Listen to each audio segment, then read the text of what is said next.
In this tutorial, I'll show you how to close your Monzo or delete your Monzo account. If you've decided to close your Monzo account, here's a step-by-step guide to help you through the process. Firstly, start by withdrawing any remaining balance from your account, including any funds in your pots.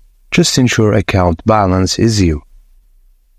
Tap on your profile icon. If you don't see it right away, swipe down on your card to reveal it.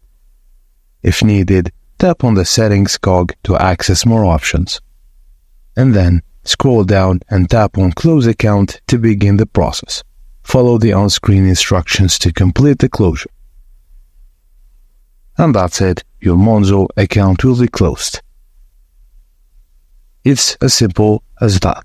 Thank you guys for watching, and please do not forget to like and subscribe for more tutorials like this, and I will see you on the next one.